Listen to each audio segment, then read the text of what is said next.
Bonjour, bienvenue au Salesforce Live. Je suis Stéphanie Lapp et j'ai le plaisir d'accueillir Sébastien Huette, CTO du groupe Rémy Cointreau, donc en charge de la transformation digitale du groupe.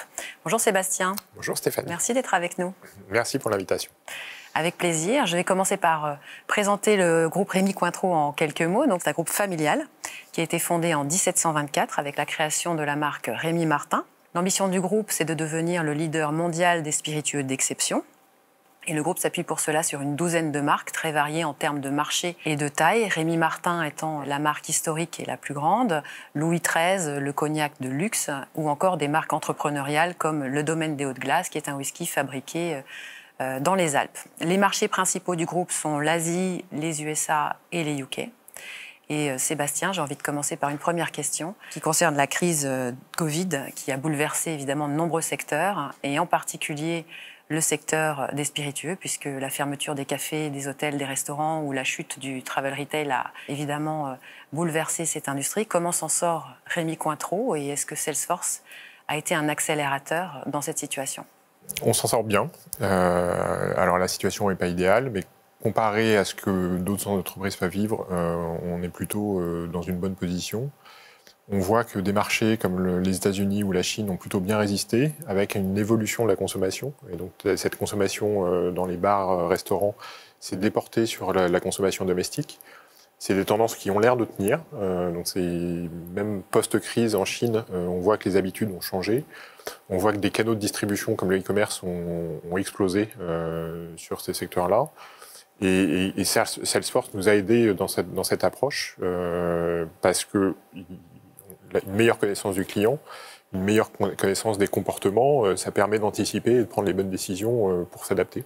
Et ça nous donne de l'agilité pour faire face à ce genre de situation. Donc au-delà de cette crise, comment Salesforce aujourd'hui vous aide à répondre aux problématiques de ce secteur ? Un des axes forts de transformation chez nous, c'est vraiment de passer d'une culture produit, avec des équipes qui sont concentrées sur le produit, à une culture client. Et donc il faut qu'on remette le client au centre du dispositif. Et du coup, toute cette connaissance du client, que ce soit du client individuel sur des marques de luxe ou du client un peu plus générique sur les autres marques, on a besoin d'outils pour nous accompagner, on a besoin de développer de nouveaux process, et c'est le savoir-faire de Salesforce aujourd'hui. Et c'est pour ça qu'on s'appuie sur vous, c'est vraiment pour nous aider à développer cette connaissance de notre client, le remettre au centre, mais aussi être capable d'engager avec eux par la suite, de passer d'un mode de produit et de vendre du produit à vendre une expérience. Et donc le développement de cette expérience, voilà, il y a un vrai partenariat et qui nous aide à avancer dans cette direction. On l'a vu tout à l'heure, vous avez un portefeuille qui est vaste, une douzaine de marques. Comment vous faites pour allier la stratégie luxe et mainstream ? Et comment les outils Salesforce vous aident dans ce sens ? Alors, même si les marques ont des positionnements marchés qui sont différents, la philosophie derrière est la même. On a des valeurs du groupe qui sont liées autour du terroir, autour des hommes et du temps qui est nécessaire pour faire nos produits. On a des produits comme Louis XIII qui peuvent demander jusqu'à une centaine d'années. Donc ces valeurs, elles sont transversales à l'ensemble des marques. Et donc on a un certain nombre de fondamentaux qui sont immuables, qu'on fasse du Cointreau, un whisky ou un cognac. Et du coup, dans la construction de nos offres, ces éléments-là sont des briques fondatrices.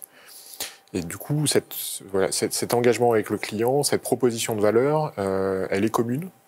On la déploie de façon un peu différente. Et donc l'idée, c'est vraiment d'avoir une base et un socle commun, et ensuite d'adapter en fonction des marques ou des marchés la stratégie et la façon dont on va aborder ou engager avec notre client.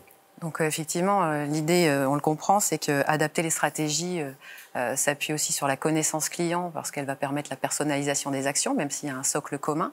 Aujourd'hui, comment vous gérez la data chez Rémy Cointreau ? Mal. C'est vraiment un sujet de développement pour nous. On a une donnée qui est assez silotée aujourd'hui dans les systèmes. On a beaucoup d'informations qu'on n'exploite pas suffisamment. Donc un des enjeux pour nous, c'est vraiment de casser ces silos, de réussir à libérer un peu la donnée dans le sein de l'entreprise, en respectant les contraintes de sécurité. Et donc la donnée, et en particulier la donnée de nos clients, est précieuse, donc on veut la protéger, mais on veut aussi être capable de l'utiliser au mieux pour proposer les meilleures expériences. Donc on a un vrai chantier de transformation qu'on a lancé sur ce sujet-là, pour être en mesure déjà d'exploiter de façon un peu plus poussée la donnée qui est disponible dans l'entreprise. On regarde aussi des outils qui pourraient nous permettre d'accélérer, et dans les offres de Salesforce, typiquement, je pense à un outil comme Datorama qui peut nous permettre d'aller plus vite, de mieux dégager de meilleures tendances sur nos campagnes, de prendre de meilleures décisions, de mieux orienter nos investissements. Et c'est typiquement ce genre d'information qui peut permettre de mieux piloter l'activité. Mais c'est un sujet, c'est un sujet en développement. On est très humble là-dessus. En revanche, on a beaucoup d'ambition et on va aller très vite. Alors vous le disiez, Sébastien, Rémy Cointreau, c'est aussi un rapport au terroir et au temps, puisque la matière première vient de la terre et certaines liqueurs nécessitent 30 à 100 ans pour être à maturité. Ça veut dire que l'écosystème d'agriculteurs est clé dans votre succès. Comment gérez-vous ces interactions ? C'est plus qu'un écosystème, c'est une vraie communauté. On a un partenariat qui est fort avec les agriculteurs qui nous fournissent. Nos destins sont liés sur de longues durées, donc on n'est pas dans une relation de vente à court terme, c'est-à-dire qu'on n'achète pas la production d'une année et on ne l'achètera pas l'année d'après. On s'engage avec eux sur la durée. Et du coup, on a besoin de pouvoir échanger plus d'informations avec eux, on a besoin de pouvoir les accompagner aussi dans leur démarche. Sur la qualité, comment est-ce qu'ils peuvent améliorer la qualité de leurs produits pour aussi maximiser leurs exploitations. On doit organiser cette relation et cette information au sein de cette communauté. Et comment vous animez justement cette communauté sur la base de la plateforme Salesforce ? Alors, on est en train de développer de nouveaux outils avec Heroku pour avoir des applications. Aujourd'hui, les agriculteurs qui reprennent les exploitations familiales sont plus jeunes. Ils veulent avoir l'information dans leur téléphone. Ils veulent plus avoir un fax ou une lettre qui leur envoie les résultats d'analyse, ce genre de choses. Et donc, on développe cette expérience autour des communautés, des produits sur la communauté de Heroku, pour vraiment se rapprocher d'eux, être dans une relation aussi à double niveau, c'est-à-dire qu'on leur pousse de l'information, mais on veut aussi qu'ils puissent échanger entre eux. On veut faire en sorte que cette communauté échange sur les bonnes pratiques, sur des éléments qui peuvent les aider à s'améliorer, pour maximiser vraiment la qualité des produits. Et qui dit rapport à la terre, en fait, ça s'accompagne d'une valeur essentielle qui est l'environnement. Je crois que l'entreprise a un enjeu et des ambitions fortes à 2025, est certifiée B Corp. Finalement, aujourd'hui, comment est-ce que vous introduisez les aspects de sustainability dans votre stratégie de transformation digitale ? On ne les introduit pas, c'est quelque chose qui est inhérent à l'entreprise. Ce rapport à la terre fait que, depuis toujours, on a la volonté de protéger le terroir, parce que c'est notre outil de travail, c'est ce qui nous permet de créer notre valeur. Et donc, on est impliqué très tôt dans cette problématique.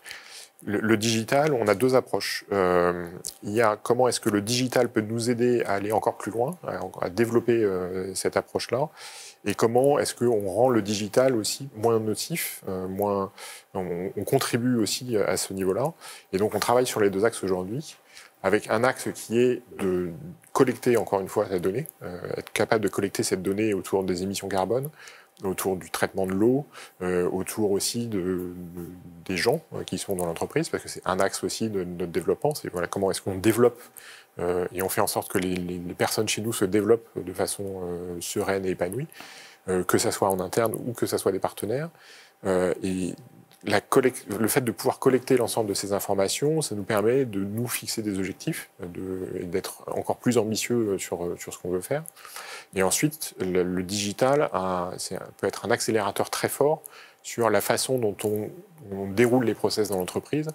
On peut optimiser nos process pour être moins consommateurs. On peut optimiser nos ressources, et les ressources de production, mais aussi les ressources informatiques. Donc aujourd'hui, on teste des choses. Le fait d'éteindre typiquement des serveurs la nuit, on aimerait pouvoir mesurer de façon un peu plus fine quel est l'impact. Est-ce que ça vaut le coup de creuser ? Est-ce qu'il faut qu'on s'engage dans cette voie ? Est-ce qu'il y a d'autres actions qui peuvent être plus favorables ? Et c'est encore une fois, c'est des sujets qu'on veut développer avec vous. On veut vous aider, vous, à développer cette offre-là, parce qu'elle est importante pour nous. Et le fait que vous avanciez dans cette direction-là, ça peut être un accélérateur pour nous qui est très très fort. Bonne nouvelle. Dernière question, Sébastien, comment imaginez-vous l'avenir avec Salesforce ? Riche, On a beaucoup d'idées. Il y a beaucoup de sujets sur lesquels on voudrait avancer. On parle du client, donc on pense souvent à la relation avec le client, donc tout ce qui est développement du service client chez nous, et c'est des axes sur lesquels vous avez encore beaucoup à nous apporter. On a tout le développement du e-commerce, de la politique e-commerce chez nous, et avec tout ce qui va avec, comment est-ce qu'on draine du trafic, comment est-ce qu'on comprend un peu mieux ce qui se passe, comment est-ce qu'on identifie les tendances en amont pour être capable de réagir. Comment est-ce qu'on analyse les performances. Être performant, c'est bien, mais comprendre pourquoi, ça permet de le refaire. Donc il y a beaucoup de sujets sur lesquels vous êtes positionnés et vos axes de développement sont très alignés avec les nôtres. Donc on a l'intention de travailler encore longtemps et de façon poussée avec vous. C'est une très bonne nouvelle. Merci Sébastien d'avoir partagé vos ambitions et vos enjeux avec nous. Je vois qu'on a encore de beaux projets devant nous et on est fiers et ravis d'accompagner cette transformation digitale du groupe Rémy Cointreau. Merci Sébastien. Merci beaucoup, Stéphanie.